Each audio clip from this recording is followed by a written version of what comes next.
L'État des Seychelles a approuvé mercredi 26 octobre un certain nombre de mémorandums politiques et juridiques.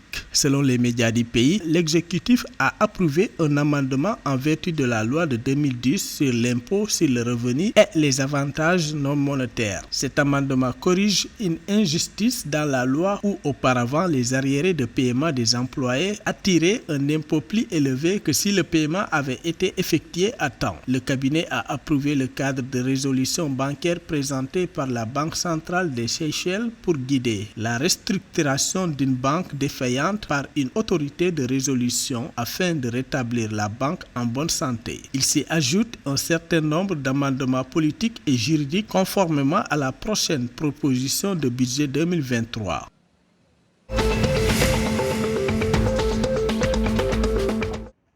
À Madagascar, le service de renseignement financier SAMIFIN a exprimé jeudi 27 octobre 2022 sa volonté d'enquêter spécifiquement sur le financement des partis politiques lors de la prochaine élection présidentielle. Les sources de financement de certains ou même de l'ensemble des partis politiques deviennent un sujet qui échappe à une grande majorité de l'opinion. Selon la SAMIFIN, il peut y avoir un risque de blanchiment d'argent dans les fonds qui seront utilisés lors de l'élection présidentielle de 2023.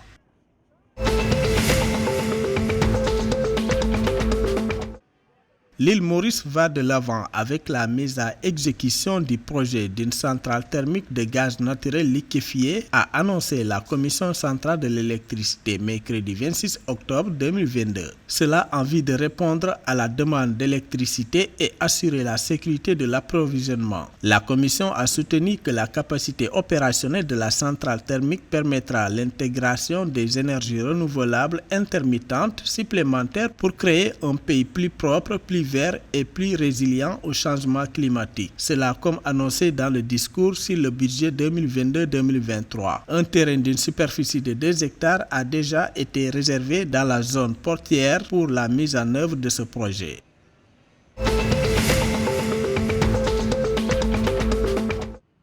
Le gouvernement de Madagascar a validé mercredi 26 octobre le projet de loi de finances 2023 lors du dernier Conseil des ministres. Celui-ci devra être remis au Parlement avant le 30 octobre conformément à la loi pour approbation. Dans son communiqué, l'exécutif annonce des incitations fiscales et douanières pour attirer davantage les investisseurs dans le pays. Ces mesures pourraient être un allègement fiscal, voire une suppression des taxes dans les domaines concernés, notamment en matière de création d'entreprises, de construction d'infrastructures hôtelières ou d'importation d'équipements nécessaires au développement du tourisme. Pour les secteurs sociaux prioritaires comme l'éducation et la santé, des mesures d'allègement fiscaux sont envisagées.